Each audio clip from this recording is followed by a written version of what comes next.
Hello বন্ধুরা, দেখো সকাল সকাল রেডি হয়ে বেরিয়ে পড়েছি। আমি যাব এখন নবদ্বীপে, মানে আমার বোনের বাড়িতে। আর আমি এখন যাচ্ছি দত্তফুলিয়া বাস স্ট্যান্ডে। দত্তফুলিয়া বাস স্ট্যান্ডের থেকে কৃষ্ণনগরের বাস ধরবো। কৃষ্ণনগরের বাস ধরে তবে যাব নবদ্বীপে। এবার তোমরা দেখতে থাকো। দেখো কৃষ্ণনগরের বাসে উঠে পড়েছি, এখন যাচ্ছি। আর সাইডে দেখো কত সুন্দর লাগছে বাড়িঘর দূরগুলো দেখতে। যাই হোক, একটু নামবো ভাবছি। তার বাস তো দাঁড়াবে না, এখন এক বোতল জল নেওয়ার দরকার ছিল। ঠিক আছে, সামনে গিয়ে নেওয়া যাবে।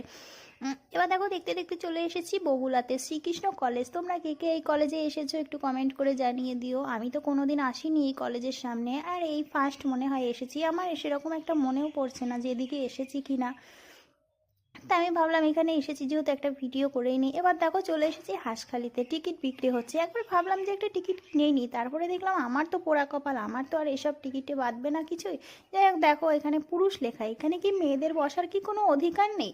মেয়েদের ঠিক আছে। চলে এসেছি দেখো কৃষ্ণনগর বাস স্ট্যান্ডে। কৃষ্ণনগর বাস স্ট্যান্ডে নেমে এখন নবদ্বীপ ঘাটে যাওয়ার বাসটা খুঁজছি। খুঁজতে খুঁজতে দেখাই যাক পাওয়া যায় কি না। এখন তো বাসে করে যেতে হবে ঘাটে। এবার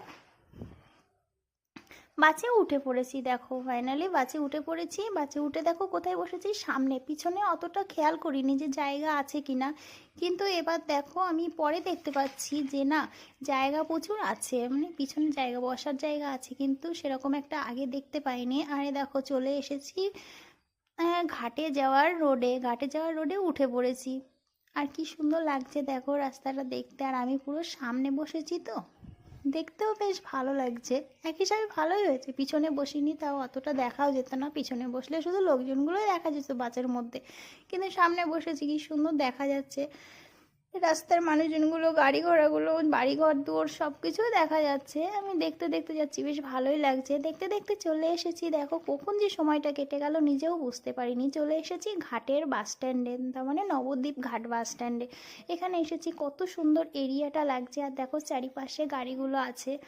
আর এখানে চলে এসে দেখো আমি চলে এসে হাঁটতে হাঁটতে ঘাটের ধারে, তার মানে ঘাটের ধারে আমার মা বাবা দুজনেই ছিল আগে থাকতে। ওরা টিকিট কেটে রেখেছিল। আমি এসে আর আমাকে দাঁড়াতে হয়নি, টিকিটও কাটতে হয়নি। হাঁটতে হাঁটতে চলে এসেছি বোর্ডের ধারে। বোর্ডের কাছে এসে দেখো কত সুন্দর লাগছে দেখতে। আমার তো বেশ ভালো লাগছে। দেখো এপার থেকে ওপারে কতটা এরিয়া। দেখো সামনে দিয়ে একটা ট্রলার চলে যাচ্ছে দেখছি।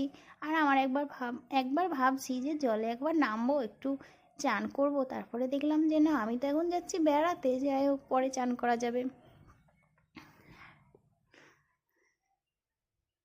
কত সুন্দর লাগছে দেখো। এবার আমাকে একটু দেখিয়ে দিচ্ছে। দেখো আমাদের বাড়ির সবাই, মানে আমাদের পরিবারের অনেকে আছে এখানে। ওই দেখো আমার মা একটু উঁকি মেরে দেখছে, উঁকি দিয়ে দেখছে তোমাদেরকে যে আমার মেয়েটা কি করছে দেখি। যাই হোক, শুধু কি তোমরাই দেখবে, আমিও একটু দেখে নিচ্ছি তোমাদেরকে। দেখো আমিও তোমাদেরকে একটু দেখতে দেখতে যাচ্ছি যে কে কে ভিডিওটা দেখছো। আমি কি একটু দেখবো না? এত কষ্ট করে ভিডিওটা করছি, আর তোমরা দেখছো কি না দেখছো আমি একটু দেখছি। আরে দেখো নিচের দিকে একটু বারবার তাকাচ্ছি যে যদি পড়ে যাই। আর সাইডে দেখো কত সুন্দর, এই ভিউটা বেশ ভালোই লাগছে। সাইডে একটু ভিডিও করতে করতে আবার বোট থেকে নামছি, তার মানে এটা নামার সময়। নামার সময় আমার মেয়ে একবার বলছে তুমি মোবাইলটা রেখে হেঁটে হেঁটে চলো। যাই হোক, আমার বোনের বাড়িতে পৌঁছিয়ে গিয়ে খাওয়া দাওয়া সেরে বিকেলের দিকে একটু ঠাকুর দেখতে এসেছি। দেখো এটা কোন ঠাকুর বলো তো? এটা রাধা কৃষ্ণ, তার মানে আমি তো রাসের মধ্যে এসেছি। দেখো আমাদেরকেও একটু দেখিয়ে নিলাম। এই দেখো ঠাকুরগুলো দেখো, রাধা কৃষ্ণ। আর এটা কোথায় বলো তো? এটা হচ্ছে নিমাইয়ের জন্মস্থান। তার মানে নিমাই যেখানে জন্মগ্রহণ করেছিল সেই ঘরটা, নিম গাছের গোড়ায় যে ঘরটা আছে। নিমাই এইখানেই ছোটোবেলায় জন্মগ্রহণ করেছিল। চলে এসেছি ওখান থেকে এখানে আবার একটু দূরে।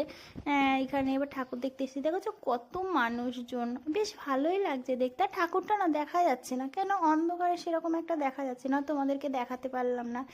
সব দেখে টেকে দেখো আবার বাড়ির দিকে রওনা হয়ে গেছি। এটা কোথায় বলো তো? আমরা নবদ্বীপ ঘাটের ওপার থেকে আবার এপারে চলে এসেছি, আবার বাড়ির দিকে রওনা হচ্ছি। তোমরা কি এত তাড়াতাড়ি কেউ যদি আসতে